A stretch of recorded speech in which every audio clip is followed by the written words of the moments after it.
Are you a motoring enthusiast? Shannon's are giving you the chance to win a trip to the 2021 Le Mans 24 Hours, one of the world's most prestigious endurance car races. Travel through France and Germany for 15 days. Visit the Porsche and Mercedes-Benz museums and experience a hot lap at the Nürburgring with up to $5,000 spending money for eligible Shannon's Club members. Plus, win a new Indian FTR 1200S motorcycle. To enter, get a quote on your special car, spouse's car, daily drive, your bike or home. Take out a new policy for even more chances of winning. Call Shannon's on 134646 or go online today.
Don't you know I was born different? I wanted more. Watch me be relentless.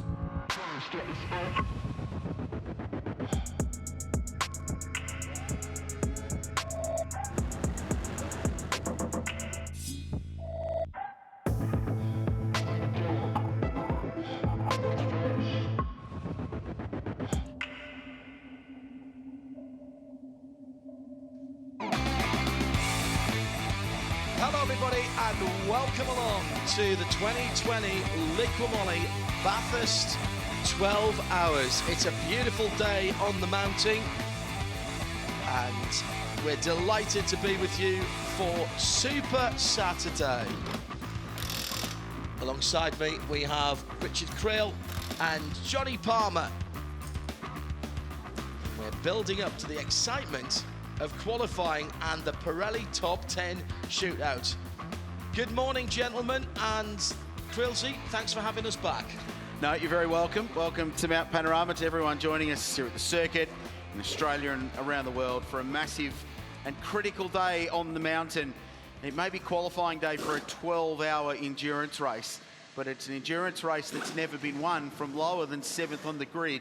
So there's a significant amount of significance about this race. And Johnny Palmer, as we say good morning to you, at the end of the day, one team gets to lift the Alan Simonson Pole Award trophy. It's named after a great of this particular event, someone who really helped establish it on the world stage as an internationally significant race. And it's one of the big moments of the year. Yeah, it certainly is, and it's fabulous that we still remember an awesome personality 7 years on from that tragedy at Le Mans. So yeah, his spirit lives true here at the mountain, and it's a real lottery. I'm not even sure whether this next session, which is free practice 5, will offer us any more clues as to who's likely to be fast later on today.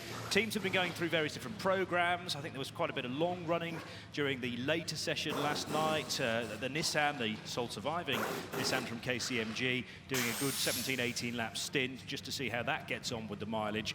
But yeah, are we going to see cars in qualifying trim over the next hour or so? Well, that's a very good question, and the conditions are... Exit is open. That's the voice of James Taylor, the race director for the Liqui Moly Bathurst 12 hour, just confirming that this 5th and final 1 hour practice session has now officially commenced.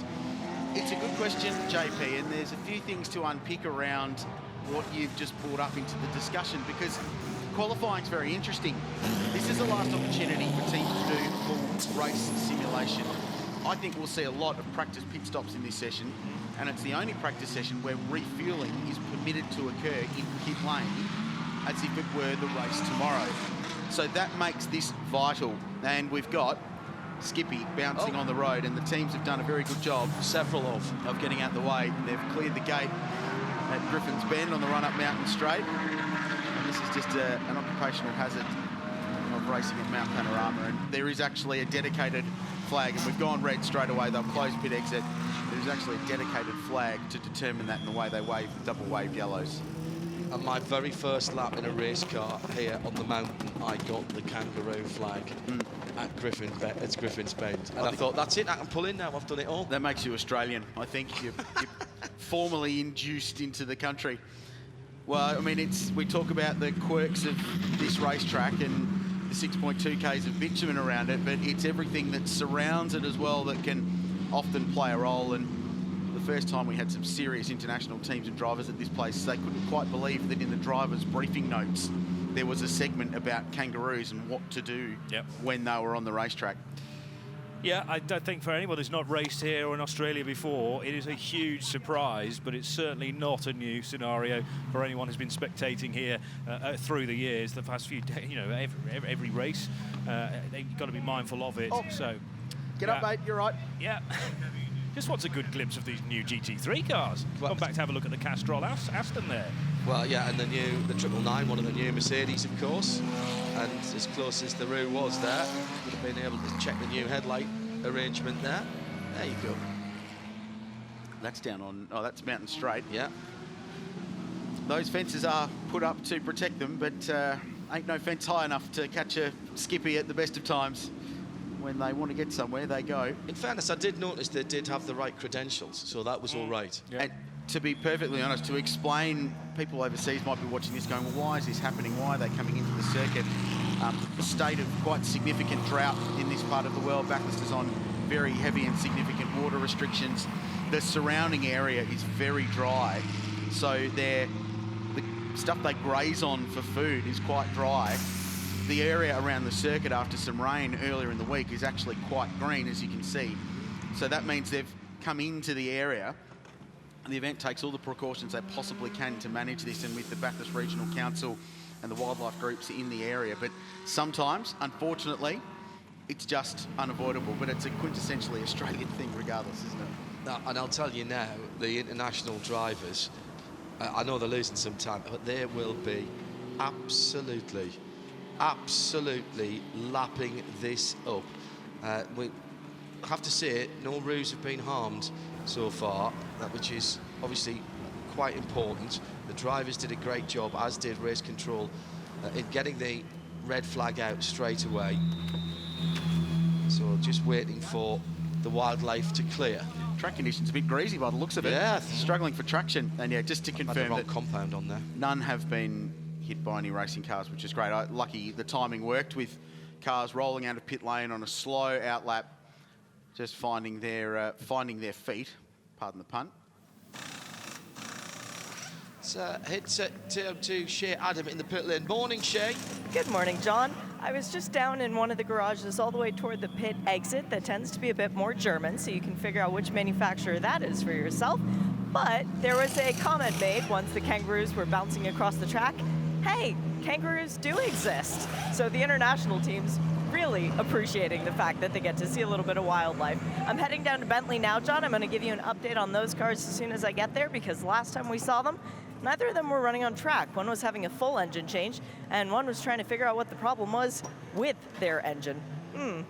You obviously have a voice, Shea, that interests kangaroos, because as soon as you came on the PA, the Roo stopped and started listening to what you were saying there. So clearly interested in what's happening down at Bentley. Quite a remarkable thing.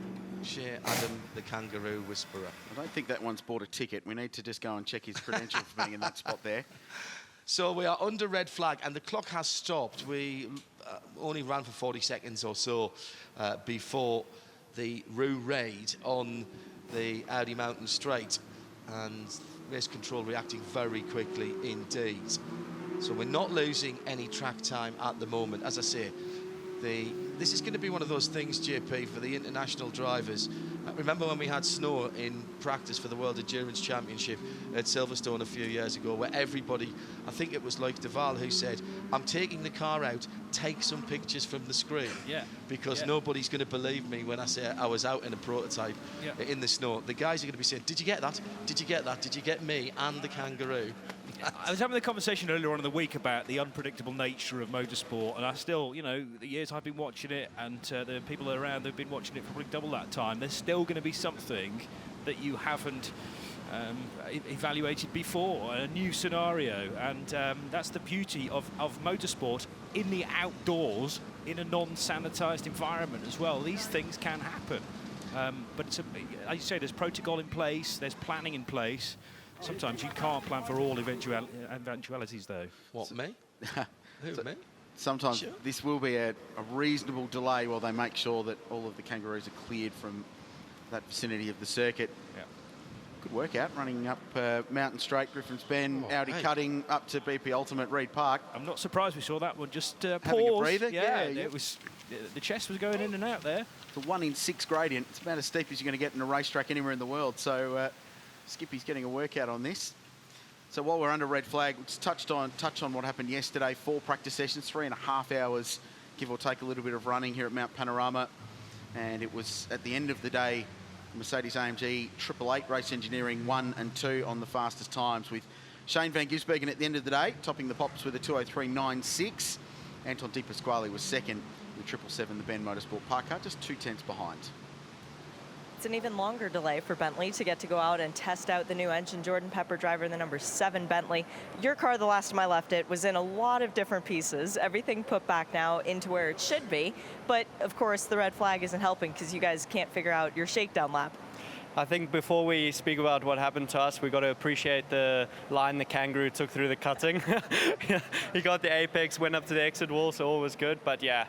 Issues happen, but luckily it happened in testing, and we can only thank the boys enough for working all night, making sure everything's perfect and back on track. We know the Continental's good here, especially the Gen 2 car. It's flying over the mountain, also the first and third sector. We keep up with the others, so it's pretty good and looking forward to get on track. It's going to be a difficult day with the level of drivers here, but hopefully we can do our best and maybe make the top 10 shootout. What was the issue and how did it rectify itself? To be honest, I don't know. We just saw a strange warning, and you rather err on the side of caution than push something, and you might enter the race where you're not 100% sure. So it was a risk we took, and I'd rather do it now than later on, and yeah, I'd rather have an issue now than in the race. You going to try the kangaroos line when you get out there through the cutting? Yeah, I need to get a few laps under my belt before I can start playing around with lines. But yeah, looking forward to getting on track. Luckily, all of us have been here last year, and Max has been here for 5 years now, or 4 years. So it's, yeah, looking forward to it. Thanks, Jordan. Good luck. Thank you. There's Jordan Pepper, young South African driver, been in the Bentley squad for a couple of years. And this is the sight that a racing car driver gets only at Mount Panorama. The double wave yellow flags are the kangaroo sign. And this is the viewpoint. Good job. Wow. Nice evasive driving. Pulled to a stop. Allowed Skippy to get on his way. And in the Pirelli replay, in super slow-mo, that's what a kangaroo looks like at full tilt. I liked Mr. Pepper's comment about the line up to the cutting, and I agree. There are traction issues, though, as we saw, so that might be... Teams will go back and have a look at some data and find out what the track conditions are like based on what Skippy was handling. Extraordinary, isn't it? Are the roos on last year's compound still? That's a good I think point. they're on the same. They'd be on the same tyre You as reckon? the GT cars were last year. Yeah, probably. They've got a bit smaller footprint on the road. Very good. Than a Porsche 911 GT3R, for example. I'm not sure about the movable aerodynamic device of the tail. No, that probably doesn't fit the sporting regs, I wouldn't have thought. They'll have to have a look at that. There may be a protest in race control. So he's now made it up to McPhillamy Park and to Skyline. And There were several on the track, it should be said. That's the Vista. No, I'm going to claim that that's the same one. I think he's just putting in a shootout lap. It is the same one. That's been confirmed. Our Excellent. outstanding camera operators all the way around the circuit have followed it. photographers are loving this, aren't they? They've hiked all the way up the top there. Drew Gibson is here from the UK, Drew from the northeast of England, and he will be lapping this up for the first time that he's been here. Good line. Get a bit of curb on the inside here, just to straighten out the S's on the run down to the spares box dipper. Yeah, just missed the apex a little bit. Oh, no, here he goes. Oh. Late apex, different line. But Not seen this one before. that's a penalty. The shortcut over the hill there is a penalty. You'll lose your fastest lap for that. So unfortunately, Skippy's lap is now invalidated. Right, okay. And he's obviously had the radio call for that. Distraught that he ran over the curb there in the qualifying lap has been discounted. Come on, mate, you can do this in a pit stop. Skyline's not the place to preen yourself. So this is the area down at turn 2, the run up top of Mountain Straight. And looks like they've done an excellent job of clearing the kangaroos out the way, back behind that fencing. They'll order in some taller stuff overnight, close the gaps.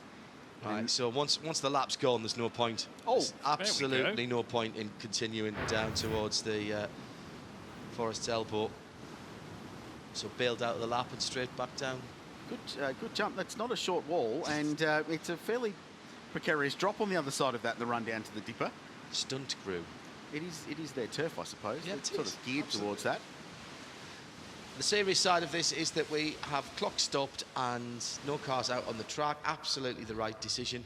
And just to reiterate, for those of you here at the track and further afield, that no animals were hurt there. No contact between cars and wildlife, thanks to some quick work from race control and the drivers. How good's this? Hang on. Hashtag B12HR is the official hashtag of the event. Jump on the socials at Bathurst 12 out. Let us know what lap time you think Skippy would do at Mount Panorama. Pole last year in the 202s. What do we reckon? 650 on a good one? I'll tell you what, he beat me round there. Made good time up to the top of the mountain. First sector particularly strong going up the hill. That's amazing. That'll go around the world. And this being the opening round of the Intercontinental GT Challenge powered by Pirelli. What a sight. What a only at Bathurst scenario, this one, Shay Adam. Only at Bathurst, Nick Foster, do we get kangaroos out on track, taking away valuable track time from the Mercedes. Your car yesterday, the 777, very quick throughout some of the practice sessions. Mercedes looks like a good platform to have. Last year you were in a prancing horse. This year you've got the three-pointed star. How are you feeling about your new alliance? Yeah, for all our internationals, welcome to Australia. So everyday obstacle for us. But no, yesterday went really well. Anton did a fantastic job. So did the Shahins. The brothers did bulk laps for the day, but were both fast in their own right as well within our category. So yeah, pretty happy. Triple Eight's doing a fantastic job. The car's pretty much how we rolled out of the truck, so nothing to complain about. And we're not hiding anything. So everyone will probably come up to our level through the day. But yeah, great start to the weekend. And if there's more delays, then we're in box seat, I guess. It's just a short practice session this morning, just an hour to try and run through your program. What's the plan for this morning, though? You're in your fire suit. Yeah, so obviously this is the only session we get where we have full hot running, so we're allowed to fuel the cars outside, so a lot of pit stop practice for the guys, for us as well, getting into that sort of routine for drivers, so there's a lot to get through, but yeah, we'll just keep rolling through our program, give the guys some more laps, and yeah, work towards qualifying this afternoon. It's a very torquey car, the Mercedes. You get a lot of that low-end response right as soon as you want it. Where has that been the most fun around the mountain for you this year? I have to say the Merc in general has been mega, all up the top. It's it's a pretty placid car in the front end, so you have to hustle it a lot, and then over the top you're carrying a lot of throttle. I mean, everybody's fast over the top, but you're really leaning in the car. It gives you a lot of confidence, and the faster you go, the more it gives you, and it really lays down into the track. So from my side, yeah, to hit an apex makes it a little bit easier. Thanks, Nick. Good luck. No worries. Cheers. Nick Foster, already battle-hardened this year with the opening round of the Asian Le Mans series at the Ben Motorsport Park. He's in the Ben Motorsport Park car. Interesting comment there, JP. He discussed and said, we're not hiding anything. The field will come to us. And both he and Shane van Gisbergen yesterday said that they went full quali spec in that final practice session yesterday. And we touched on the times just before. Van Gisbergen 3.96 in really hot conditions. Anton Di Pasquale punched out a 4-1 in the 777. They went quali sim spec, they say. You never really know because they'll say one thing and often it's the other thing anyway, but they believe they were at full qualifying spec and they thought everyone else was just doing their practice program, and Triple Eight were pretty convinced that the field would come to them today in qualifying when the day rolls on. But that's just another variable because you really don't know. Again, we're not sure what the strategies were in practice and who attempted to have a bit of a quali sim late yesterday afternoon when the conditions were as good as they were going to be for the day. Yeah, and that's true, whether you make use of those conditions or just stick to your programme. Yeah, these cars are very carefully balanced through the balance and performance process, so we'd expect if a Mercedes can do a 203.9, then most of the other cars in the field can as well. We're under red flag at the moment because we've had a little bit of an invasion of wildlife on Audi Mountain Straight. Just a couple of seconds had passed and the cars were on their outlaps. Really sharp work by the marshals and by race control. Double waved yellows for the warning of the kangaroo, and all of the drivers responding very quickly indeed. Excellent work by all concerned. The marshals on posts, thank you ladies and gents, and the drivers. No cars collected any animals, no cars collected any cars either, and it was just a scene that you only get here at Mount Panorama, the double roue safety car situation, leading the cars up. We're still under red at the moment, of course, because race control have to assure themselves that there are no animals still around the circuit and could jump back on. Fortunately, cheer from the crowd. Do you know what? It's like Richard Attenborough here, isn't it? David Attenborough. David Attenborough, yeah, absolutely. Let's go down to Shay in her natural environment.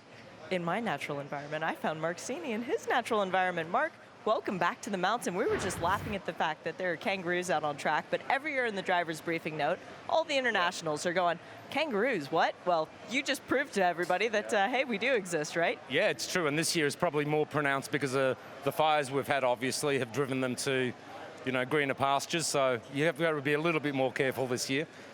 Same car, same driver lineup for you guys, feeling all familiar? Yeah, we're creatures of habit, so we keep the same crew, the same people, and we get along very well together and everything's good. Yep. With the 9 Hallmark Audi, you guys have been the same every year, but this Audi world that this garage is just keeps expanding, more and more factory cars. What's it like to have 8 factory drivers under the same roof? Oh, it's fantastic, and the benchmarking for our pro drivers in our car is also excellent because you're getting, data and information from the best of the best in the world. Not to take anything away from our drivers, but they're not familiar with the cars and the technology in them. So it's nice to have that benchmark for them that gets them up to speed very quickly. And adds pressure to you guys because you've got kangaroos going out there doing better lines, right? Yeah, some of those kangaroos did a better line than I did. Mark, what's your favorite part of this whole weekend? Look, I think the way it's grown into an international event where, all the internationals are now coming. In fact, I think there's 3/4 of the field this year are actually international drivers. So it's an incredible feat to achieve. It's a long way from everyone's homeland, but it's fortunately at the right time of the year for them as well. So, and from what I hear, everyone enjoys coming here. Very much so. I can attest to that. Mark, thanks for the chat. Thank you. Nice to see you. So still under red flag at the moment.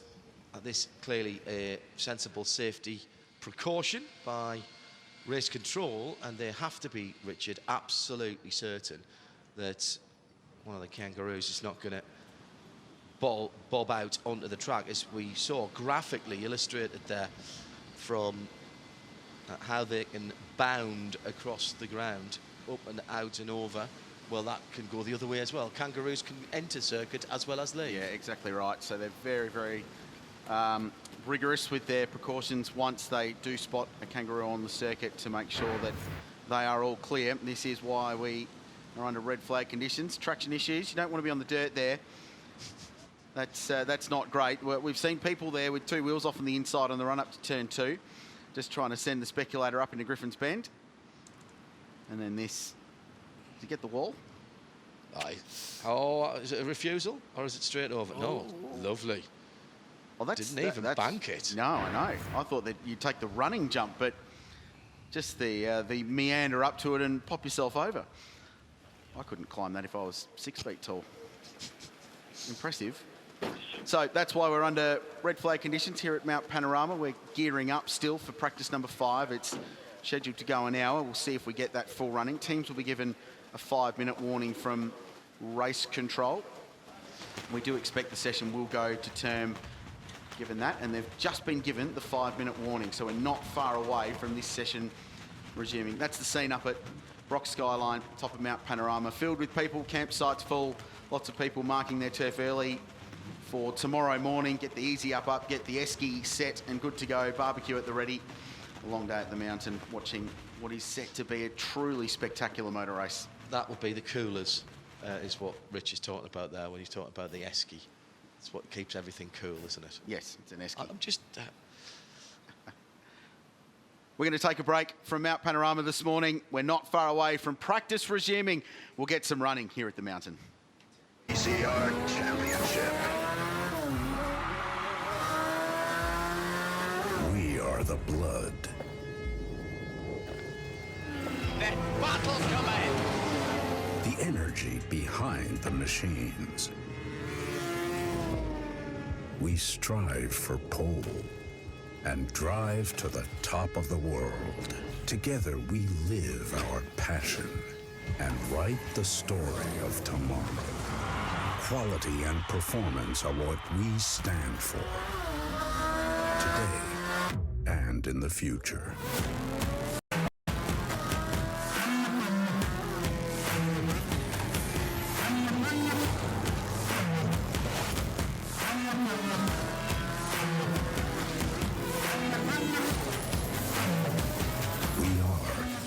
Liqui Moly, motor oils and additives made in Germany. Don't you know I was born different? I wanted more. Watch me be relentless.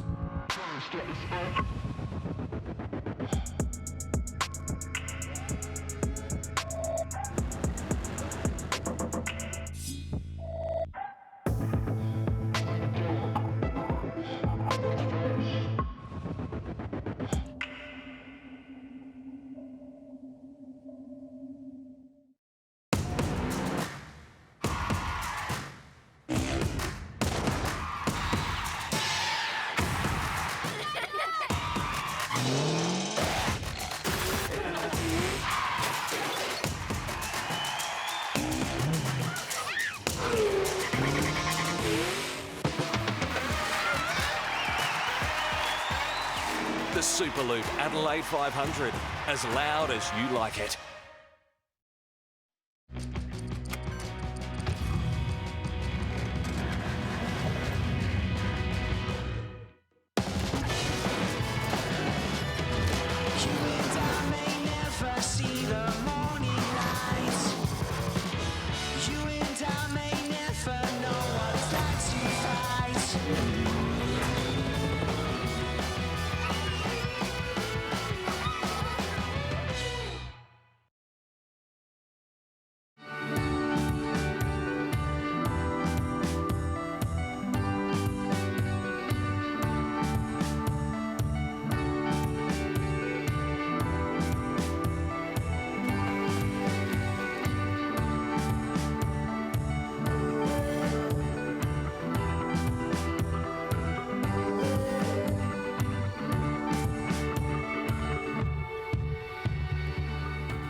Well, you might be expecting to see and hear race cars on the track here at Bathurst for the Liqui Moly Bathurst 12 Hours 2020.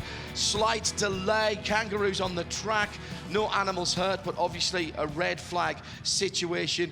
We'll try take two in just a few moments' time, giving us the opportunity to speak to some of the drivers down in the lane with Shea Adam. Scott Dixon, it seems weird that it was only October you and I were talking during Petit Le Mans about watching the Bathurst 1000. Well, now we're here at the mountain. What have your first laps of this place been like? It's been interesting. You know, I think the first session just kind of got one lap. I think, you know, always that first session there's a lot of reds and you kind of lose track of time. But I would say it's probably the most difficult combination I've ever had to do, with not knowing a car, ABS braking, and then coming to a track that I've watched for many years, but actually, you know, to try and get down the mountain and you know, be here for the first time. It's been really cool, really interesting, but extremely tough. You know, it's like nothing I've ever driven before. So it's a lot of fun, and really thankful to all of the team here. You know, especially with Jake and obviously with Rick. It's been really good to have them to lean on and try and understand what I need to be doing. As you can hear in the background, the green flag is out. Now, you were out in the car for that little kangaroo expedition, one of the first cars in line. What was that like? Yeah, it was interesting. I kind of came over the crest coming out of the pits, and everybody was stopped. And I thought maybe one of the cars had hit the wall, but then, you know, just saw the kangaroos running around. I felt bad for them. You know, they had nowhere for them to go. They were kind of just running in front of the cars, and a couple of them looked pretty tired out there. But hopefully they took care of them and were able to move them off the circuit when we get running here. I've got to ask you, what time is it? You have 4 Rolexes now. Yeah, it's not on me, obviously, and being an RM Richard Millet ambassador, you know, I probably won't get too much time to wear it, but it was cool, you know, to get that 4th, and the team up there with Wayne. It's been very hard, you know, to do 15 years with Chip, and then, you know, have the opportunity to go there was a lot of fun. So to work with the other 3 drivers and that whole team was amazing, and to get another victory it was a blessing. So it was really cool. The car had some amazing pace, and another one's pretty sweet. Good luck this weekend, making it 2 weekends in a row. Cheers. Well, if he doesn't want to wear his Rolex because of his ambassadorial duties for the other brand, there's 3 commentators here, Grillsy, that have spare wrists. Yeah. Yeah. In fact, there's 4 of us in the booth because Phil's got a spare wrist as well. So that's it. We can take them all off his hands. Not a problem. Not a problem. The famous Rolex Cosmograph, which is so prized by drivers, originally designed to be the NASA Apollo space program watch, and it didn't get the job. That went to the Amiga Speedmaster, and Rolex pretty disappointed about that back in the 1960s, but it basically then came to be one of the iconic watch brands for motor racing. So we're off and running now, gentlemen, and straight up to speed. The driver's been sitting for a wee while. Johnny Palmer, they'll be delighted to get back up to speed and out on the circuit and get some extra time this morning. We're hearing that it will be a full session, so the clock is counting down. That's great news, isn't it? Particularly for Bentley, who have got so much ground to make up after missing a whole session yesterday, 60 minutes down, and obviously, I'm sure, a very, very late night for all the guys working on the 7 and the 8 cars. Yeah, the Audi's out in formation from Team Valvoline, so the 2, the 22 and the treble 2. I like that numbering system because it's easy for me to remember. Marcus Winkelhock out in the treble 2, and also we've got Lee Holdsworth out in the number 9 car as well, which is the Team Hallmark Audi. And it's going to take a little while, I think, you know, to get the pace of this session. But the usual movers and shakers are going to be up there, including the Gruppa M 999 Mercedes just coming now through the spare box dipper. They had a good day yesterday, Johnny. Gruppa M, team that was on pole here last year and finished 2nd in the race. Terrific team performance, but the Italian Raffaele Marcello was arguably one of the star drivers, especially from an international point of view in this race 12 months ago. Always exciting. You just felt an energy from that car whenever he was behind the wheel, especially the closing stages of the race. He was fighting, he was hanging on, didn't have particularly good rubber underneath him because they double stinted their tyres at the end. But he drove with great verve on his Bathurst debut, and that car was quick yesterday. They were 4th overall in combined practice time for the top of the session early on. Felipe Fraga and Maxi Book, who's been here several times, was runner-up in this race way back in 2014 to Craig Lowndes in Ferrari. So it's a very, very strong combination. And all of the Mercedes AMGs were quick yesterday. Goff-Tander down the inside of Forest Elbow, doing what Garth does. Yeah. Loves this race in one of those three Valvoline Audis that JP was talking about a few moments ago. Lawrence Vanto to the top for the #1 defending champion effectively here.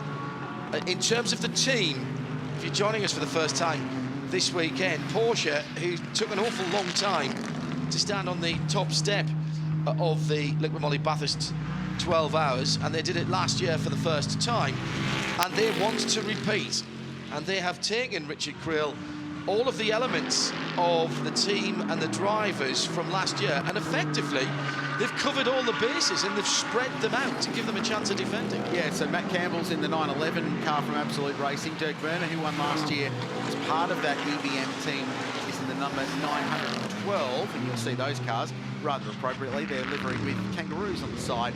And Earl Bamber Motorsports come back to blazing with Laurens Vanthoor. Earl Bamber himself finally getting a drive in his own car at Mount Panorama, and Craig Lowndes, Maguire's sponsored car. Here's the Bentley, one of two.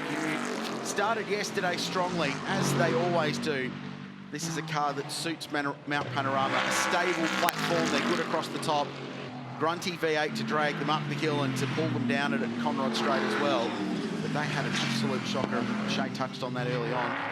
So this is a very, very important session, perhaps more so for that team than any other, because they desperately need laps, because they're an hour and a half short of running compared to where a lot of their other key rivals for this race are. This is Alex Buncombe coming out of the elbow, the man from the southwest of England, and heading down the hill where I think, again, the Bentley's going to be very, very strong. And Conrad, and not with the toe that some of the other cars can supply, but clearer air, that's good data to accumulate, because if these cars make it into the shootout for qualifying, you're going to be out there on your own. That's a good point, JP. Let's trail ahead for what's going to happen later on in the day. Richard, international stream all the way through today. Those of you here at the track, there's plenty going on. What's the format then from now on? This is free practice 5.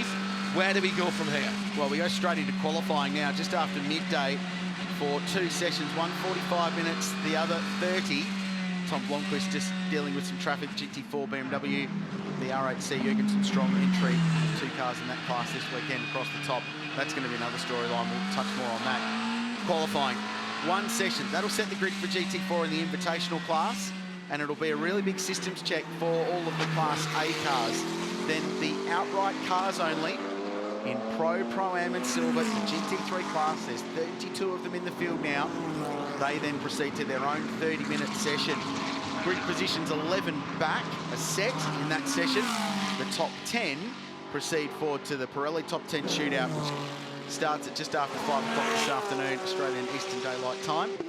1 magic lap, order from slowest to fastest, finish just before 6 o'clock, and we'll determine the Alan Simonson pole position winner. It could be anyone. It's a broad field. There are 22 cars in the outright professional class, but there are more than 25 with at least 1 driver in their lineup that on paper has a shot at qualifying on pole position. That is how deep and how competitive this field is this year, Johnny Palmer. It's so tight to call, and you know, the margins were minuscule in 2019 too. It's, if anything, even tighter this time around. So tricky, and I love the fact that we've got 11 different manufacturers utilising different engine alignment, different place for the engine in the car. And that's the beauty of modern-day GT3 racing. You can have radically different car designs, but they're all theoretically the same. But they then again, they generate their power and speed in different places on this chalk and cheese lap. And it's Creelsy's submission, and I think you'd find it'd be a real struggle to find anything against this. That Mount Panorama here at Bathurst is the circuit where the different characteristics of the cars are shown to their best lights, and therefore BOPing to a lap time, which is effectively what's going here, what's happening here, actually works. And if you can get a bit of track position and you can make the car wide, on the places it's not so good, and then use the attributes, Rich, that are good with your car to stay ahead or to make the pass. That's why we get such good racing here. And I like that theory of yours. Agree with you. And this car in particular is going to be one to watch. FFF Racing, they're an Asian-based team, but directly linked with the Lamborghini factory. And as such, this is the first real factory Lambo squad we've seen at Mount Panorama. Young Italian driver Marco Mappelli is behind the wheel. Currently fastest. His last lap was a 2:04.11. Comfortably the quickest lap of the car. The other point you're making, which is interesting, the way the BOP works. Yesterday, now, it's probably easy to read too much into this. So we won't dive too much into it, but the top 11 cars in the overall practice times on a scorching hot 39-degree day were normally aspirated cars. Yeah. So there'll be something in that. Now, the balance of performance manages that with different turbo boost pressures for different bits of RPM. We could spend an entire practice session delving into the technical regulations behind that. An entire lifetime. We won't do that, but it just seemed like too clear a thing to touch on. So I wonder if that will play a role. We'll watch.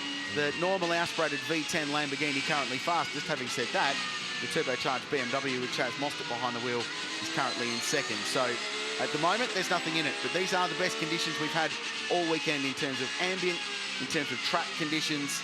So this will be, I suspect, the fastest session of the weekend so far, and indeed proved, with Marco Mappelli punching out a 2:03.5 just now in that Lambo we were talking about. That is the fastest time we've seen so far. Probably worth mentioning which those cars are. You're looking for the Porsche, the Audis, the Lamborghinis, and the Mercedes, and everybody else have twin turbocharged power units. So, yeah, Mercedes certainly strong guest from the last session last night when Shane Van Gisbergen put in a 2:03.9, but we're now 0.4 of a second quicker than that. Certainly from watching GT3 racing and talking about it in IMSA competition, in the WeatherTech Sports Car Championship, big lot up right front on the number 7 Bentley with Gilles Gounon behind the wheel of the big green British beast. But he's managed, I think, to get away with that. Maybe a little flat spot on the Pirelli. Yeah, McLarens in particular don't like hot weather in the States when they race in the States. And we don't get the temperatures in the US, even in California, as much as we do here. Ooh, bit of rear flex on the plexiglass of the rear window on the second-gen Bentley Continental there. How's the load of the car through the metal grate there? It never ceases to amaze the punishment these things cop, and it bottoms the cars out on the right-hand side, and that compression of the road where the metal grate itself is, and you're constantly turning the car at well over 200 k's an hour. Right, let's have a look at some big contenders, and this is arguably the most high-profile of them all in the lead-up to the race. The driver behind the wheel is the Belgian Laurent Vanthoor. He is one of the fastest GT drivers in the world. He has been on the podium here several times. Those of you that have followed this race will remember with fondness the finish to 2015, where he got the elbows out down at the final corner on the final lap and hustled an Audi to second place. He's teamed up with Earl Bamber, the double Le Mans 24-hour winner, and a 7-time champion of the Great Race and 2-time winner of this race, Craig Lowndes. And of course, Lawrence and Earl race together in the States. They have their own copyright brand, yes, which is Vanthoor. And by the way, there's some fabulous limited edition t-shirts on site here. Vanthoor plus Lowndesy, and that's all going into the fire fund. All of the proceeds for that, the t-shirts were donated by the makers, I'm led to believe. So that's a really good thing. Those guys work really together, really well together in the States, with Lawrence doing qualifying duties, which I presume is what he'll do here, as well as stints in a longer race, of course. And then Earl Bamber sets the car up for the longer runs. It's worked for them really well, and I don't think, after the season they had last year, where they took a huge amount of pleasure winning the championship in the USA, I don't think they're going to change that winning combination. And you've added Craig Lowndes to it. It's not exactly putting a rabbit in the car, is it? There's the Bathurst experience. Into pit lane comes 911. That was Matt Campbell, the defending winner of this race, one of 3 drivers to win with Alabama Motorsport last year. Got a really good toe down. Conrad was following one of the Lamborghinis, and you can hear the car just getting up towards the rev limiter before the kink in the chase. So the Porsche at full noise. Campbell's done a couple of laps and will stop in. Let's move, JP, now to 888 Race Engineering and car 888. And this was the fastest car on the mountain yesterday with Shane Gisbergen doing the business. He's the one currently behind the wheel. Jamie Whincup will share this car with his regular Red Bull Holden Racing team teammate in the Supercars Championship. They've got Maxi Goetz in the program as well, factory AMG driver joining the party. JP, this car, uber strong. Definitely is. Down in 19th at the moment, but again, different teams running to different programs. Remember that SVG, the little 3-letter acronym, is actually VAN, so don't get that confused with Laurent Vantor, who is LVA in the scoring tower on the left of shot. But this car, yeah, 203.9 the time yesterday. A little bit of time to find on that right now, but this car could easily have a big old fuel load on board, and they're going for distance rather than speed. You also see, I think, those 3-letter acronyms in the digits on the top of the windscreen as well. They can be programmed to go in there. Yep, they do. That's new for this year, the LumiRank display. Top right corner of the windscreen, it'll show the car position and the driver behind the wheel, which when you've got 3 or 4 drivers is keeps the car bottoming out at BP Ultimate Reed Park. Let's have a listen here at the grate. You can hear it scraping as it goes through that high-speed left-hander and then across onto McPhillamy more again. So running this car quite low as they can. Ride height, by the way, is another thing mandated by BOP. There's a minimum ride height they can run on these cars. And while we're talking about that informative graphic on the car, remember there are different categories here. So that is reflected in the colours on that display. If it's white, it's the GT3 Pro. Class A cars. Blue is the GT3 Pro Am. Yellow, GT3 Silver. And green for GT4 and orange for the Invitation. So visual representations there, trying to just make a little more sense. Helps us out as well, because you can see the overall positions of the cars. And when you've got 3 Valvoline cars that are very similar, different coloured front ends to them, and wing mirrors is what we've been spotting on them. So the man filter livery is well known. The Nürburgring and further afield, green and yellow 888 car completes another lap and does not improve from 18th position. Jamie Whincup, welcome back to the Bathurst 12 Hour. You've got quite the record here. 3 starts, first, a second, and a fourth, but you're coming back again. What is it about this place that keeps drawing you back in? Yeah, hey, it's a fantastic event. We're really good to start the year here.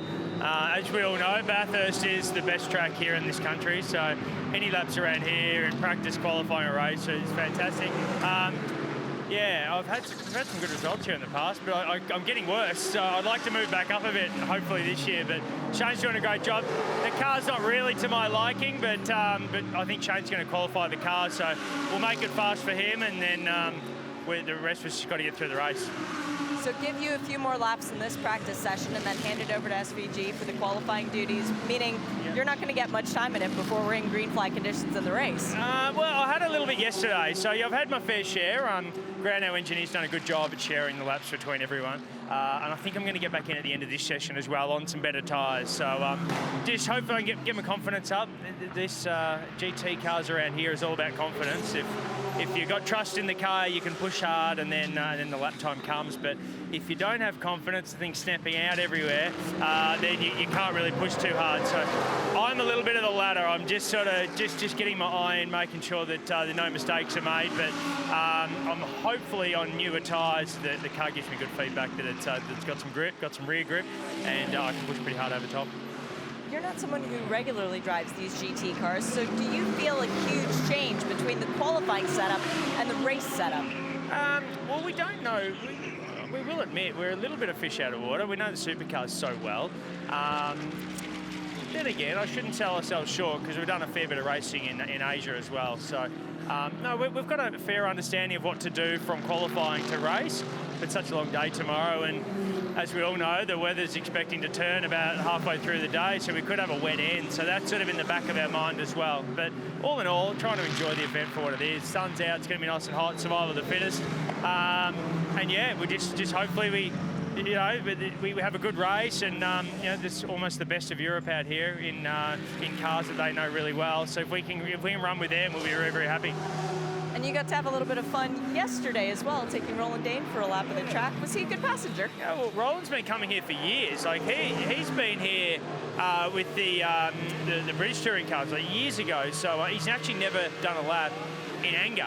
He only ever just walked around and driven around at 60k. So that was good for me to give the boss a lap in flat out. He was taking the piss out of me the whole way, as reminding me of all the mistakes I've made here in the last 15 years. But we've got a few good results as well at the same time. So no, it was nice to give him a lap. Jamie, good luck getting back up on the podium this weekend, and thanks for the chat. Yeah, fingers crossed. Thank you. Cheers. Thank you. It's a great character, Jamie Whincup. So sells himself short. His record in this race from 3 starts, as Shay touched on, is extraordinary. There's the moment for the Volkenhorst Motorsport BMW, Liqui Katzberg behind the wheel, just dropping the car off at turn 1, and then our Motorsport across the top. This is the metal grate we've been talking about. Do they give the wall a nudge, or do they just get a hair's breadth between it? That's too close. And check the deflection on the right rear Pirelli, rolling off the lip of the rim there. That just the forces that is exerted through that. Final one on Whincup. Interesting that he took the boss for a lap. Jamie's actually a partner in that team and owns a stake in it, and there's some form of succession plan that ultimately he's going to end up running it. Roland will look after the GT cars. I think that's what was talked about in the media recently. So interesting, maybe a bit of contract negotiation while they're hammering through McPhillips Park. How good is it to see the NSX at the mountain? Almost got an NSX over from the States last year. Didn't quite happen. With the number 30 car in the white, grey and red colours. Looks absolutely a picture coming down to the final corner onto the Liqui Moly start-finish straight. And a Honda NSX here, of course, in this marketplace. Somebody tweeted us yesterday in the studio and said, what's the difference between the Honda and the Acura NSX? And I'm afraid I didn't take too long to answer that. It was the badge. Well, although there is a different seating position. I think this is more from the team, though. That's not a function of it being a Honda. The guys in the States are very, very laid back. There's the pedal box is the determining factor of where you are, because the pedal box doesn't move. It's very, very far forward on this car, and obviously it can't be further forward than the centre line of the wheels nowadays. And the guys in the States seem to lie back a lot further than the seating position here. Shea Adam was pointing that out yesterday. That'll be a long-distance comfort thing. It'll also be a pit stop thing, just to ingress and egress, that's getting in and getting out, during pit stops, which will, obviously you can make up an enormous amount of time in pit lane, but you can also lose chunks of time. Liqui Katzberg is behind the wheel of car 34, Volkenhorst Motorsport BMW team. They've been here a couple of years, pole a couple of years ago via Chaz Mostert. They've got a good track record here, though. BMW yet to win this race. Cars always fast, and last year they were in the mix right to the very end, and in that top 6 or 7 squabble we had in the fight to the flag in Liqui Moly Bathurst 12 hour. They've returned with another strong driver lineup. Chaz Mostert is part of it, so too the man behind the wheel, and the Brazilian Augusto Farfus, who's JP now hugely experienced in GTE racing, Brazilian champion, world touring car race winner. The guys in this crew are very well adept at putting together a good program. Yeah, Liqui Katzberg had to reprogram the brain a little bit to say, I'm in a BMW this weekend, because racing for Corvette racing for the first time last weekend at Daytona 24 hours. But Katzberg can apply himself to, well, whatever his mount may be each weekend, and the Dutchman, very, very talented.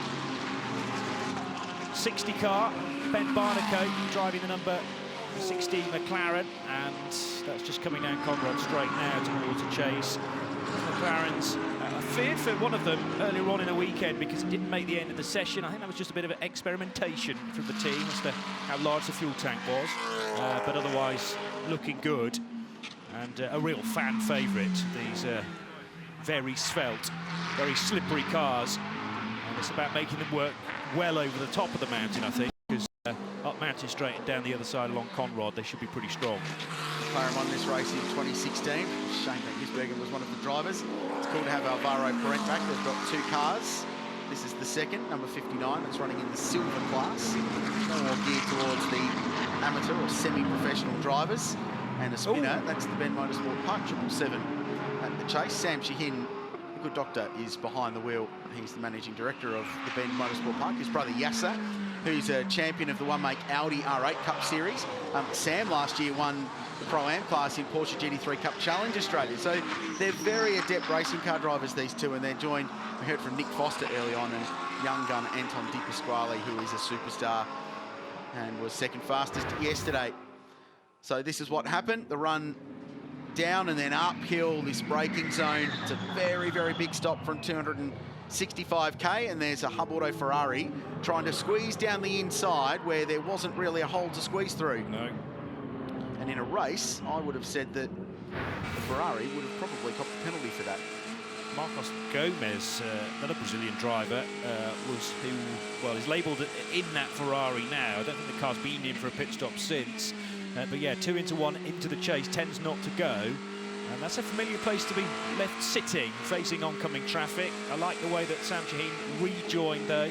No danger, no rush either, relying on the marshals to warn those on the approach that there was a stricken car. And brought a little bit of dirt or sand onto the track, but otherwise got away with that one. This is Martin Kodrick behind the wheel of the 59 Racing McLaren 720 GT3. We've got 2 teams with 59 in their team names. We'll look through it. There's one with McLaren and then Garage 59, Aston Martin. They both link back to Le Mans. 59 was on the side of the McLaren F1 that won the Le Mans 24-hour in 1995, and it was 1959 that Aston Martin won that famous race in France. And just before we come back to that, JH, this is going to be a story, perhaps less so this year than any before due to the way the classes have come out. But he caught the R8C Jurgensen Strong BMW at the worst possible point in the narrow, almost single file run out of the dipper through the S's and down to the elbow. And the only thing that Martin Kodrick could do was get out of the throttle and wait until he got to the elbow to go past. And that could be the difference between winning this motor race or not if you stumble across one of the slower cars late in the motor race. How many times have we said it's about the decision-making processes here and that risk versus reward? Yeah. Last lap of the race, all right, perhaps there's a different way of looking at it. But there is a train of thought that says the keys to the race here includes a very simple thing taped to the dash, and that's patience, because you've got to be there at the end, JP. Yeah. Oh yeah, I mean that's the beauty of a race that is 12 hours, and it's going to be run in segments. We're surely going to be pressing the reset button here and there with safety cars, and there's a very strict rule set when it comes to restarting behind a safety car as well. The no weave rule, I'm going to say, is still in place. So yeah, it's about getting through those little hurdles and making sure that you're there or thereabouts with an hour to go. But, you know, is there going to be a late caution? The fact that there's weather on the radar would possibly suggest so. But you've got to, I don't know, you can't think about the 12 hours in full. You've got to think about it in little pieces. And the first part, of course, for my money, and you can argue with me, but you'll be wrong, the first 45 minutes is the most spectacular, the most picturesque, and in some ways the most bonkers, in a good way, 3/4 of an hour of motor racing anywhere in the world. Starting in the dark with no darkness practice, so potentially, if you're starting the car, you may never have seen Bathurst and Mount Panorama in the dark, and the images, the fact that that's how we get the race underway, the fact that you can't afford to make a mistake, then it is just, I'm literally getting goosebumps thinking about it now. So make sure you tune in from well before the drop of the green flag. If you don't, you will miss something that is essential and uniquely Liqui Moly Bathurst. I wasn't sure where you were going when you said I'd have an argument. I was ready, but I can't disagree with you on that. It's the best hour of motor racing anywhere. It's truly spectacular. It's another reason why qualifying is so important in this race, though. You want to be at the front of the grid for the start. If you're 30th, you are in the busiest freight train of headlights, blinding lights, and that's all you can see in front of you, behind you, and that's it for 45 or 50 minutes on Sunday morning. So the further up the grid you are, the easier it gets to negotiate all of that. And there's some drivers in this field that have felt the wrath of turn 2, lap 1 in the dark. We could perhaps ask Nick Percat about that at some time. I remember a couple of years ago he was caught up in a drama at turn 2. So yeah, it's one of the unique things about this motor race. It's one of the great things about it as well, in my opinion. 2 or 3, 5, 4, 9, 0, because we do time to 4 decimal places here. Well, we're going to need it too. I think we are, Crazy, and that's, you've read my mind. You and I work together too much. Exactly what I was thinking. When we're starting to look at the bubble between 8th and 9th and 10th down to 15th and 20th, and I think that's what we're going to be looking at the end of qualifying for who gets in the Pirelli top 10 shootout. Yep, 100%. I said yesterday, and I stand by it, that at the end of qualifying 2 today, which is to get into the shootout, 1st to 10th will be 2 tenths, maybe 3 tenths of a second. So you could be 3 tenths off pole and 11th. I stand by that. I think that's how close and competitive it will be. Jump back on board with this BMW M6, which is now towards the end of its operational life as a GT3 race car. In fact, there was an announcement from BMW in the weeks leading up to this that Volkenhorst will run their Intercontinental GT Challenge campaign. The famous BMW Team Schnitzer will focus on the development of the next generation. The M4 GT3, I think, is going to be their next car, which should debut in 2022, I think is the plan. Oh, bit of action at the top of the mountain. That was one of the Aston Martins, wasn't it? Yes, it was. Looks a little bit sheepish. It was the 62, the dark grey Aston Martin that went wide. Luca Giotto and Martin Kerchhofer had been at the wheel of that earlier on. It was so loose into McPhillamy and well into the trap there. He's done a good job to keep that out of the wall and keep it going, JP. That was just a wiggle in the middle. He committed, as you have to do, very, very decisively to that. You can't be, oh, shall I turn in, shall I not? You've got to get that front end turned in. And then the wiggle in the middle of the corner, Creelsy, that could have turned into something really very much more nasty indeed. And like so many points of this track, that gravel trap up there looks bigger than it actually is. And when you do a couple of slow laps at the posted legal 60k an hour speed limit, and I've done about 17 of them this week so far, which I feel like isn't enough. It's not even a full 12-hour stint. That gravel trap is amazingly close to it. The wall is close to where the gravel trap ends, and there's not a lot of room to fire off. So he's done well, but these cars are very twitchy across the top, some of them better than others. Quite a few people have been talking about oversteer this weekend, and whether that's in the balance of the car or rear tyres overheating, whatever it might be, a lot have been complaining about the rear end of their cars and they're moving around too much across the top, and they've been trying to tie them down, nail them down to the racetrack to make them more stable. Just let's stay with the BMW, because BMW are, I believe, unique in the fact that their 3 GT products at the moment are based on 3 different chassis. They've got the M4 GT4, the M6 GT3 and the M8 GTE or GT Le Mans car.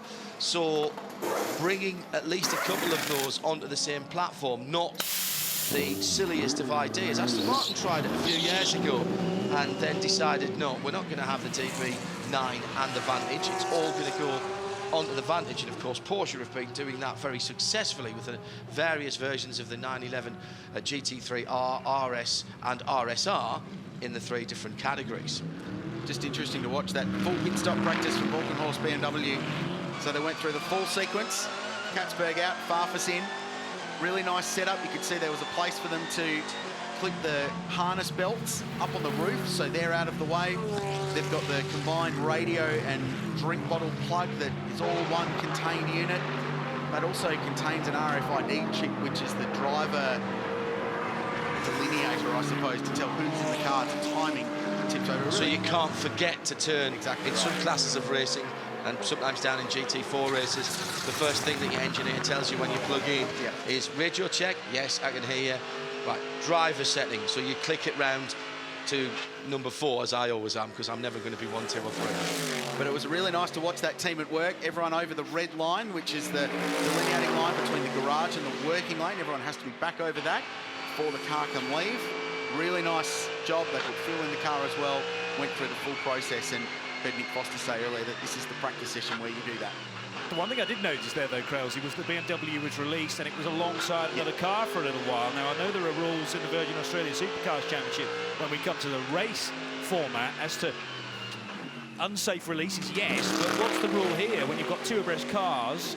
Who gives way to who? Well, it'll be a race control decision, and I think just based on what's fair, but generally it's if you impede the car that's in the fast lane, the fast lane's got the right of way. Yeah. So if they have to slow down to allow you to merge in, then you can be gentlemanly and let them do that. But if you pull into them, they have to get on the brakes to get out of the way, then you've impinged them running down the lane. It's an unsafe release at that point. It's not unlike, gentlemen, the rules of the road, isn't it? Particularly here in Australia, you're giving way to the fast lane and the car on the right. You wouldn't just pull out in front of somebody when they were turning across you and coming from your right. You'd let them go, give way to the right. No, I'm just interested in where the give-way process actually takes place, because there's normally a little cone at the end whereby you've got to be single file by that point. Well, there is a cone at pit exit. Yeah. You have to be single file, 100%. Yes. And it has been confirmed by the driver standards advisor, Craig Baird, that the champion race car driver in his own right, that yes, they will be applying the unsafe release rules. Something else to look out for, as if the list wasn't long enough already. Well, we need to have our heads on stalks at the weekend, and so does everybody in the lane. We've got a fantastic lineup of talent, by the way, that are coming in over the weekend, Krelsey, with some big names and some very recognisable names in Australian motorsport and broadcasting. Mark Barretta back with us, as he has been for a wee while. The man who has been the face of this race pretty much since I started coming here, to be honest. However, one N-Compton being added to the broadcast lineup, which says a lot, I think, about where this race is right now. Yeah, looking forward to getting Neil's insight. He's a former winner of this race back in 1994 with the late, great Greg Hansford. And Mazda RX-7, sponsored by BP. Terrific car. I remember watching that race. I was about 9 years old, I think, from memory. I shouldn't have said that, really, should I? He's anyway, going to love you for that. Yep. He's going to love you for that. I tell you what, the race has changed a bit, and so has the cars. Yeah. But the challenge of winning at Mount Panorama remains exactly the same. Yes. You're going to survive this place for a full day at the office before you can even think about challenging for a race victory. We're on board the number 2 Audi Sport Team Valvoline R8 LMS. Audi have been a supporter of this race since day one of the GT era, now 10 years ago in 2011. They're the only brand to have won it more than twice. They've won it 3 times, and they have stacked the deck this weekend with amazing talent to try and win it for a 4th time. Only brand to win it 3 times, you say. Only brand to defend, because they won it 2 years in a row. And that's an extraordinary thing when you think about the sometimes dynastic way that motor racing runs, and particularly with GT3 regulations, how they have been very stable. There's not been big changes. You would think that a manufacturer who did well and then did well again would then do well the next year, but that's not how it's working. It's only Audi who've won 2 in a row and defended a championship here. Yeah, and then 2018, that dramatic finish to the race, big crash at the top of Mount Panorama, red flag, and they were right place, right time. Arguably wouldn't have made, well, we'll never know, and that's sad in a way because it was set to be amazing. But arguably wouldn't have made the finish, would have run out of fuel. But the red flag came out, the race was ultimately declared, and Audi Sport Team WRT won their first 12 hour and the 3rd for Audi Sport. And they are contenders, like so many, this weekend. Like Matt Campbell, for example, you can never count him out when you come to the mountain. Matty, you spent such a long time when you got out of the car going over the data. You said you're too slow. You're never too slow when you come to the mountain. What is it that you're looking at on that screen, trying to find some extra speed? Yeah, I mean, just trying to, find the little details for qualifying and for the new tyre. this was the first time we ran a new tyre. And for sure, yesterday we were trying a lot of things. Obviously, it's the first time here in this new generation GT3R. And look, yesterday it wasn't the easiest for us, I must say. You know, we were having to overdrive the car to get a lap time out of it. And that's never ideal at this circuit, because then you make mistakes. So quite challenging to find that sort of happy medium. We're slowly getting there, but for sure it's tough, and you know, I'm sure we'll get on top of it for qualifying as well. Defending race winner, it's got to be so peaceful to you to actually get behind the wheel of the car. Yeah, I mean, anytime I come here and get in a car, no matter what it is, you know, I thoroughly enjoy it. It's my favorite racetrack in the entire world, and for sure now you look at the caliber of this race, and now it's one of the highlights of the global GT calendar, and everyone wants to win it. So yeah, I would love to go back to back, but I think it's going to be a tough race on Sunday. You look at the level of competition, cars and drivers that are entered this year, and I think it will be the toughest one yet. Good luck, Matt. Thank you very much. Sure, what a year he's had. What a year he's had, and still exactly the same lad that I met many years ago. Had a dinner with him, with Porsche, and he's not letting the success and his talent go to his head. He is now in that Porsche Works driver program. Was a young driver, of course. He was supported as a young driver, but now a fully fledged Porsche factory driver, and what a future he has ahead of him. He's exactly the same kid as he was when I first met him in Australian Formula Ford in 2013. He's just got some swagger now. He's got that pro race car driver swagger, not ego, but swagger, that he knows he can do the job, and he's being paid to do that job all around the world. He's got another hectic schedule this year. He's been a terrific ambassador for this race in the last 12 months, and was thrust into the spotlight with that amazing drive at the end of it. Look through some of the class competition, 4 cars in the invitational class.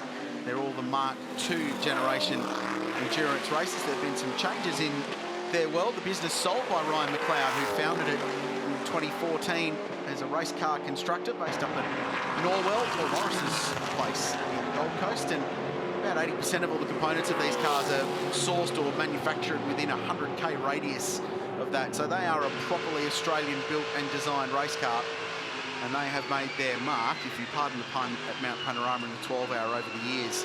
And around the world. Yeah, but Ryan has sold the business, still staying involved. He's running the 2 Scandia Racing by Racer Industries entries. There's 2 other cars in that race as well, so that's going to be a good little fight to follow as the weekend goes on. The left-hander at the end, the right-hander rather, at the end of Conrad into the chase. Just so spectacular, JP, for spectators and I'm sure for drivers as well. These cars producing so much downforce. It is nary a lift. It is not a scintilla of movement on the throttle through that right-hander, which Creelsey will remind us, I'm sure, is the fastest corner in Australian motorsport. Yep. I've heard that before a few times, I think, yeah. It's still extraordinary to me. You're actually contractually bound to say that a couple of times. Yeah. Absolutely right. No, but I think when we get to the Pirelli top 10 shootout later on, you know, some of the onboard sounds and footage we'll get through that particular corner from the really fast cars is going to be mesmerising. And I think John's quite right. They ain't got to lift a mere millimetre through there. Let's follow the Maguire's #1 car around Mount Panorama. Earl Bamber's behind the wheel. He's a World Endurance champion. He's a multiple one-make Porsche champion, a couple of titles up in Asia, a few cameos in Australia as well. He's won the Le Mans 24-hour twice, and there's a bit of energy in car 1 at the moment. Certainly is, Krills. He was backing it in there as if he was on a supermoto or a World Superbike. Absolutely mega as he was going up the Audi cutting there. Just unbelievable stuff. Normally, you don't see Earl getting the car out of shape. That's Lawrence. He has the car really loose for qualifying, and that's how he likes it. And then in the race, Earl does the work to set the car up for the race and give it a stable platform and be kind to its tyres. That was EB on the ragged edge. He was like an expectant father here last year, watching his team going to win the race, but of course he wasn't driving. He was doing the job that his brother Will normally does for Earl Bamber Motorsport when they're in other series around the world. Well, it really is a family team because Will Bamber is the car controller for car one. So he's the man who has to stand in front of his big brother when he comes into pit lane for a pit stop with the board and say, stop here, please, Earl, and please don't run me over while you're doing it.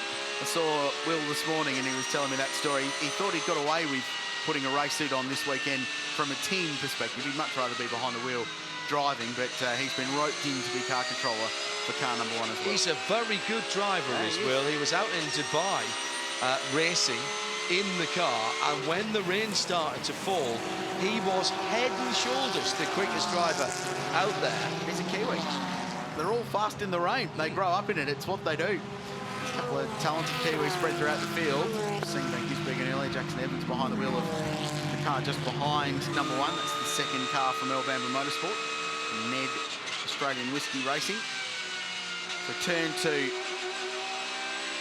Porsches have been really good through here, and their top of the mountain performance last year was very good. Generally, they're a car that doesn't have one strength or weakness at Mount Panorama. It's interesting to talk to a couple of the drivers about the upgraded car, and they are significantly different to drive. They look the same, last year's 911 to this one, but they are significantly different to drive.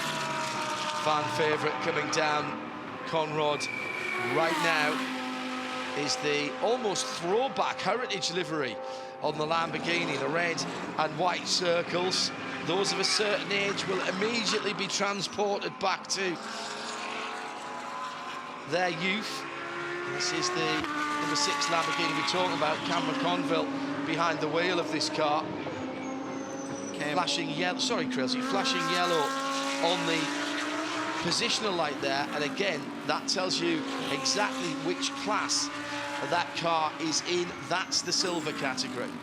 204.8 for Cam, that's a decent lap. It's only 1.3 away from the fastest time, 63 entry, but there's 0.6 of a second from first to second.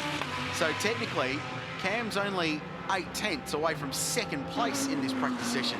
That's how close and competitive it is. See, my argument about qualifying and those margins starting to stack up, isn't it? Oh yeah, starting to build. Oh yeah.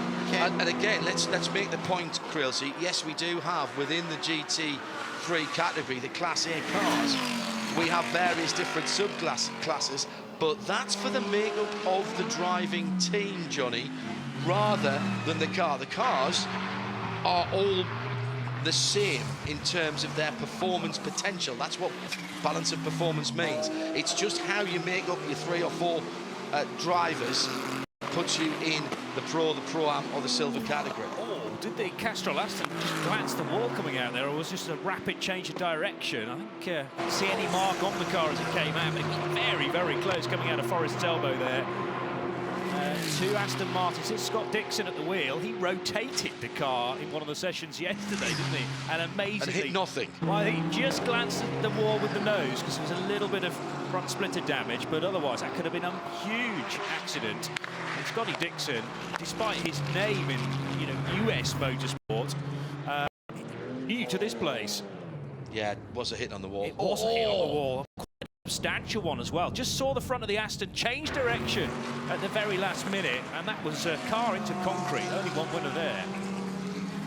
Check the wheel alignment after this session. It's fairly square, so hopefully it hasn't bent any wishbones or steering arms in the front corner of the Castrol BP Motorsport entry. Lots of profile around this. Rick Kelly and Jake Dennis. Jake was in the car for a bulk of this session earlier on. Punched out the car's best lap of a 2:05.06.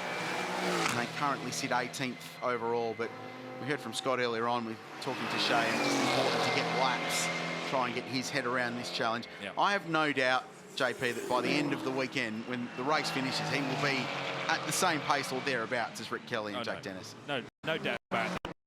And of course, they'll help him along as well, which will seem our scenario probably for the other two guys to be the teachers. But Scotty Dixon, yes, becoming a sponge for information throughout all of yesterday and onward.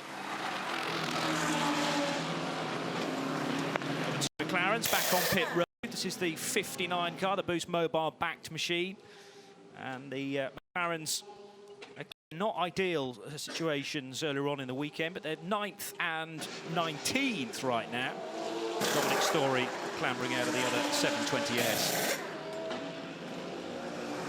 So not quite a full race pit stop prep. Looks like they've got the car up on the go jacks and we'll roll it in.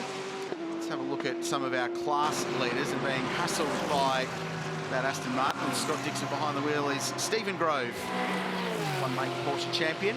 And the Grove Group car is currently first in the Pro-Am class. But thanks to the efforts of Ben Barker earlier today, third outright this car number 4, with a 204.20. Stephen Grove and his son Brenton will make up the driving squad. They are a very, very well-rounded combination. Father and son racing together, and they're going to dive into pit lane as well. Currently fastest in the Pro-Am class. Second is another of the Porsches, David Calvert-Jones behind the wheel of car 12. And the 777 from the Ben Motorsport Park and 888 currently rounding out the top 3 in the Pro-Am class. As we go back and find Mr. Bamber hustling car number 1 across the top once again. It's a pretty decent lap so far. Car running in 8th place right now. The faster of the Porsches, actually the number 4 we were just talking about. So Ben Barker time. I reckon that car gets in the shootout, you know, but Ben Barker has been... They've done it before, haven't they? I think Ben Barker has been very, very impressive. He's a super guy from the UK, but spent a lot of time racing in Australia. Did a year in Australian Formula 3 and won the championship, then moved up to Carrera Cup here and won plenty of races and held the lap record here for a long time. And he's been consistently quick every time he's been in that car. So there's no doubt they put him in to qualify.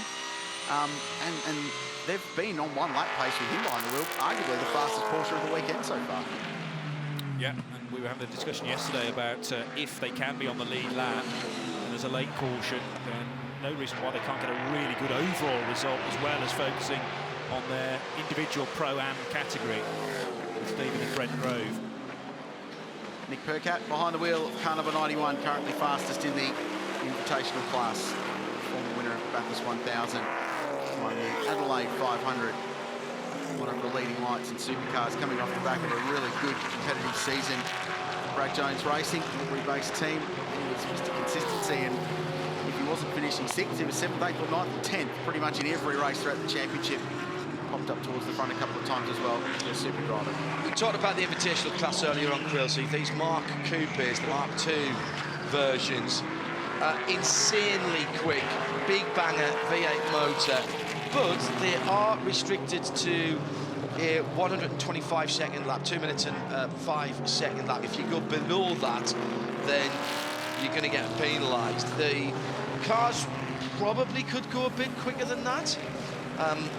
I don't think it's a bad thing that they are restricted to that, because it tends to mean that they are very under stressed, and that is good news in an endurance race. But explain the thinking behind that. I mean, this is a GT3 top class race, isn't it? Yeah, GT3 is the top class, so you don't want to give someone an incentive to throw a massive engine and all the aero in the world into a one-off Bathurst special and go and knock off these factory teams spending all the money and all the resources with these global GT3 cars. So that's why there's that benchmark lap time, but there's a reliability factor in that as well. And as you said, they can run the cars very under stressed. And there's been marked cars that have done 24-hour races, then a couple of 12s with the engine coming out of the car. It's continued to circulate and lap around. They're remarkable things. And their strike rate here at Mount Panorama in terms of reliability is very, very impressive. What do we think then, guys? JP, we're going to get some people doing a little bit last 6 minutes, 7 minutes now of this session, which was delayed for the Kangaroos on the circuit earlier. Are we going to get somebody putting in a little qualifying simulation? It's a wee while away, or are we still getting longer runs and people learning the track? What's your thought, JP? No, I think we're going to see 1 or 2 special lap times before the finish. We did in the 4th practice session yesterday as well. Yeah, yes, there's a gap between the two, but you kind of want to make sure that the car's right for the qualifying format. And they might even trim it even further then if your Class A car qualifies for the Pirelli Top 10 shootout. It's also quite busy out there, I've noticed. I mean, a big clutch of cars heading over the top of the mountain there. So track space a bit of a premium right now.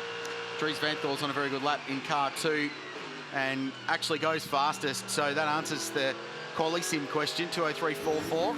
Fastest time of the weekend so far. We were riding with 888 and Jamie Wincup's about to complete a lap. Shouldn't move them up the order too far. It's not overly special lap time, but that was for the Audi. That's the first time they've really fired this weekend. Dries van Tor, one of two drivers here who have done the January trifecta of international endurance races.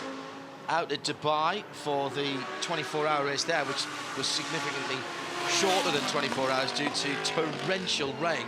Then he was off to the Rolex 24 at Daytona, and now here at the Liqui Moly Bathurst, 12 hours. And we reckon the only other one to have done that, Krilsey, was Mirko Bortolotti. Yep.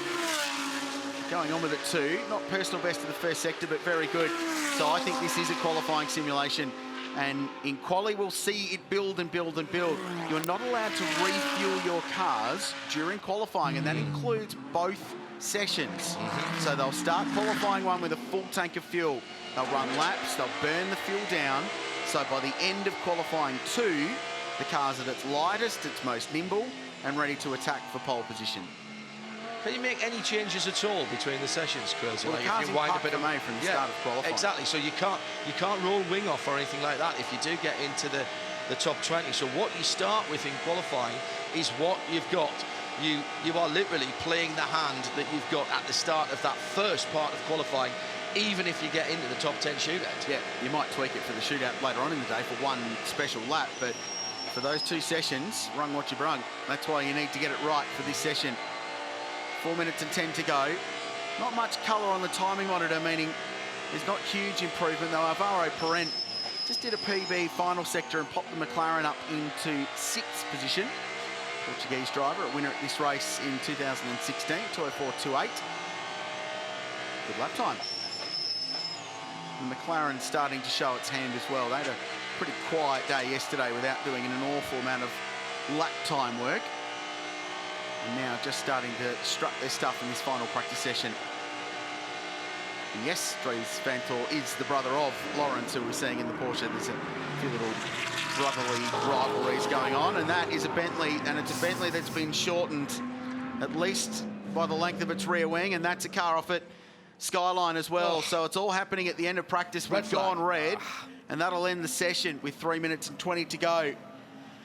Was that more cars going for qualifying pace and just you know, on the ragged edge? Which car is that then at Fillery Park? And it's gone in, and it's a McLaren. An unmistakable shape. No, it's a Ferrari. Oh, it is. It's the Hub Smoke car. Wow. Ferrari. Well, it is a mistakable shape. I'm sorry to the McLaren team. I was just looking at times there to see who had lit up the timing screen in green. That means that that's a personal best. It's Ollie Jarvis who's put the number 8 Bentley in the wall. That is very un-Ollie-like. Wow, was there another car involved? Down through the chase. No, lost it under braking. Snapped sideways. Oh, man.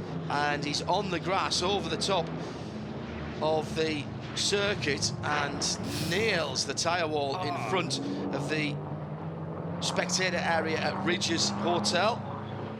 Now, that's an extra layer of protection that's gone in there Thank for goodness. this year after the This Black is Daniel Swan Serra in the Ferrari, and that lets go, well, mid-corner, but the rear going, rather than with Luca Giotto's Aston Martin understeering off. That was huge oversteer for the Ferrari. Well, I think that's the same thing. Hitting the curb. No, I think it was the wiggle in the middle of the corner, and that's what put the car off. But under the brakes, the number 8 Bentley just snapped sideways, and that was a big impact. There's right-hand front and rear damage. It now looks much more like a street car because the large rear spoiler's gone. Just a wiggle right in the middle of the corner for Daniel Serra, exactly as the same as the Aston Martin. And that's what I was talking about with that Aston Martin. I said he was lucky to get away with something as small as going in, and that was my worry. It flicks, when it flicks back to the right, if you don't catch it, you're off exit stage right. And that's exactly what happened with Daniel Serra, who is an extraordinarily talented driver, by the way. And both he and Ollie Jarvis, not the names you'd expect to be calling out, Crailsey, of drivers who've made mistakes. Although I have to say, both of those look like they may have been handling-induced, or in Ollie's case, maybe even a mechanical issue, because he looks absolutely bewildered about why that car did what it did as he was coming into the braking area at the end of the chase. That Ferrari found concrete at the top, which is massively concerning. So high speed up there. On the run to Brock Skyline, the Race Solutions Motorsport team on the scene straight away. Medical providers for this event, that's a big impact. This will be a big job to get this car back on the racetrack. You don't have a small accident up there when you find concrete. I think there might be something going on in the engine compartment there as well, because it looks like there's a bit of extinguishment around the rear window of the 27 Hub Auto Ferrari in the Pro class, that lovely grey colour. They had a tough race here last year. They had some issues in qualifying, fuel-related dramas, which meant they didn't qualify the car. They needed 3 laps in the session. And they had a challenging day at the race, some mechanical issues. They did get to the end, though, which was good to see. The session has been declared done and dusted. This is the Bentley again. So this is the braking point. You smash the brake pedal at that middle braking marker, and the car hasn't stopped. And it's fired it across the road while he's trying to get it turned and into that new tyre bundle, which 12 months ago wasn't there, which has probably saved a chassis. You've said something there, Krilsey, which I think is really important. I'll come back to that thought in a moment for the Bentley. Daniel Serra turns in at the top of the mountain and just gets the death wiggle in the middle of the corner, and he sort of catches it, but then sort of doesn't. And that, I think if we think back to that Aston Martin, that was almost exactly the same place. So I wonder if there's a slight bottoming out there, and that's affecting it, or it's just the fact that the guys are turning in so decisively at that point. The Bentley, you've said something there. I wonder if he had brake failure there, and he knew he wasn't going to get slowed down, because it almost looked like he drove it off to the left. It didn't snap as if something had broken, and maybe he was trying to just think, well, I'm going to have to throw this sideways and slow it down. Well, potentially, yeah, and he would have found out in a hurry when he got to that braking marker and whacked the middle pedal, and either nothing happened, or as soon as he hit the pedal, it fired the car across the road. So that's practice. It's done and dusted. Next stop, qualifying.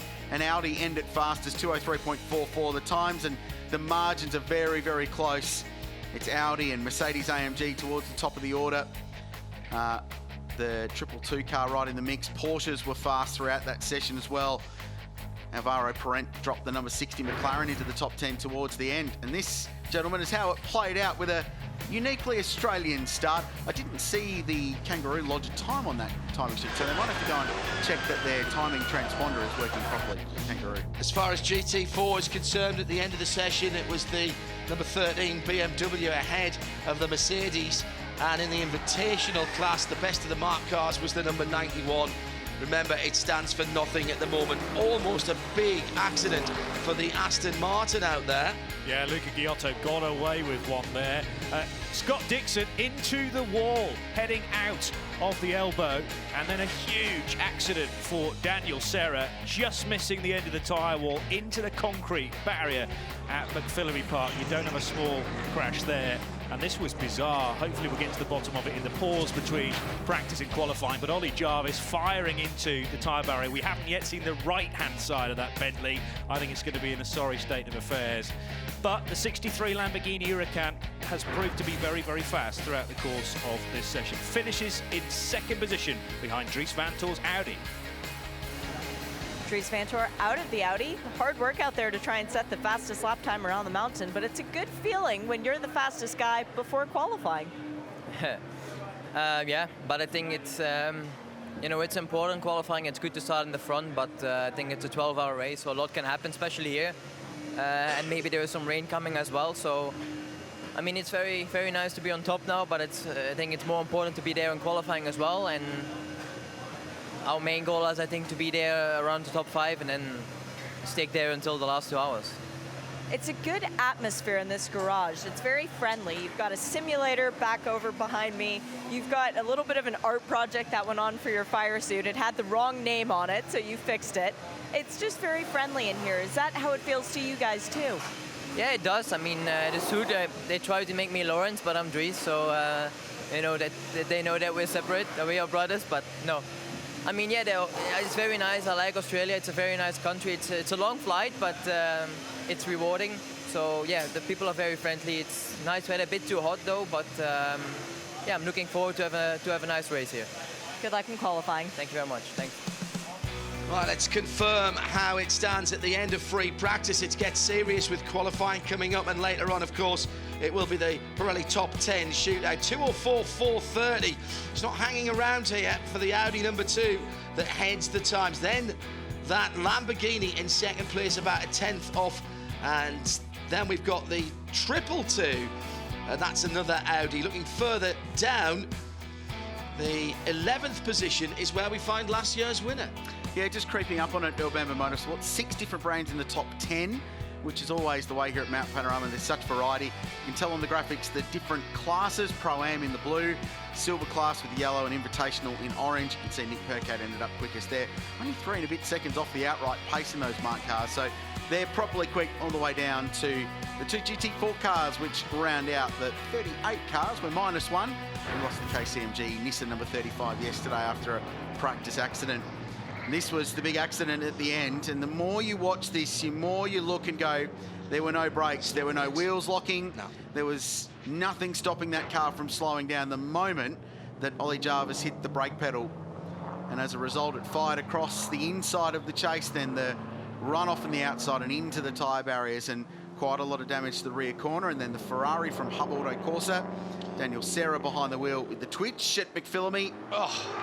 And you're either in or you're out there. There's no... Now, the red flag came out as he went by. I was just wondering, had he seen the red flag and lifted, and that had caused it? But looking at that again, he was still on it through there. That was just a handling twitch, exactly as we saw from the Aston Martin early on with Luca Giotto. Something about grey cars at the top of the mountain, Johnny Palmer. But that's a very second-hand, now pre-loved Ferrari that's going onto the rollback. Yeah, and the rear left does not look pretty at all. Maybe there was a small engine fire or something to concern the marshals, because there's some extinguishant there on the engine cover, the glass or perspex cover that goes over the rear of that Ferrari, and that is going to take an awful lot of repair work when time is up against Hub Auto Corsa.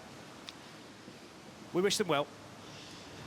Yeah, the Bentley guys have already had their work cut out. A number of people asking us on Twitter why we didn't see the cars yesterday, and both of those cars were being worked on significantly. Let's get down to the Bentley M Sport garage area. Shea Adam is with Matthew Wilson, the team manager, who was nice enough to talk to us. Matthew, first off, we saw Ollie get out of the car. He's okay. Any indication what went wrong? Yeah, the main thing is thankfully he's fine.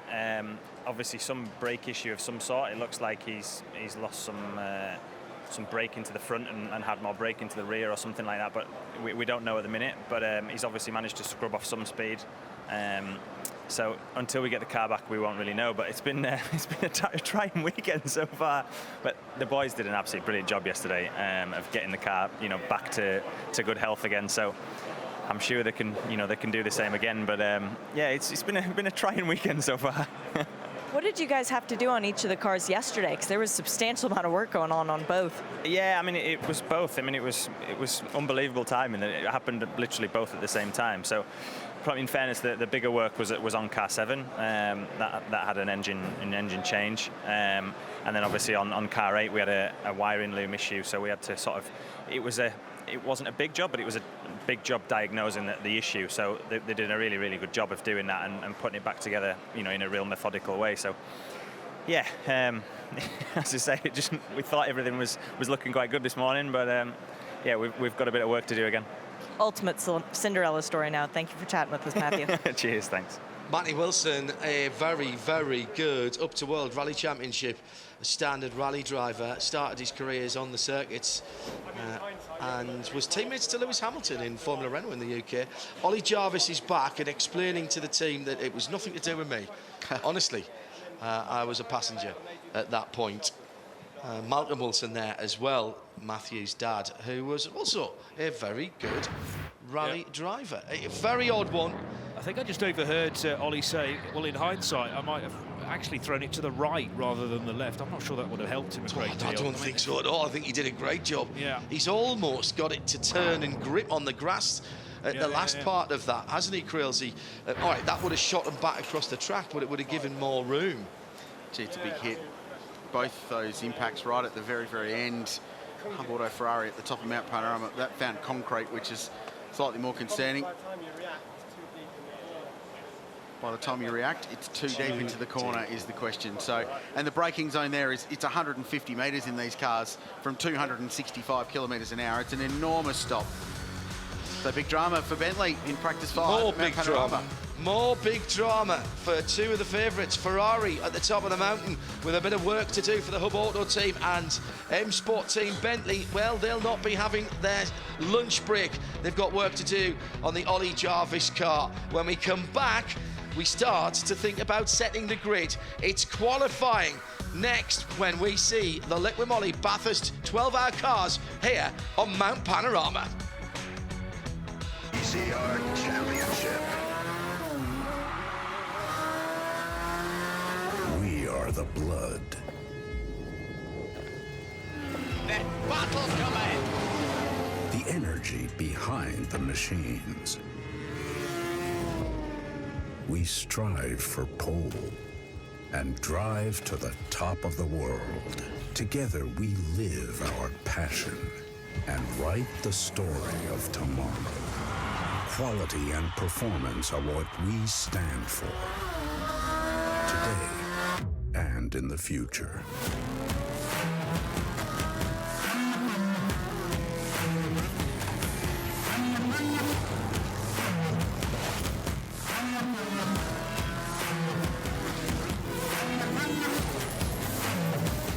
We are Liqui Moly, motor oils and additives made in Germany. Don't you know I was born different? I wanted more. Watch me be relentless.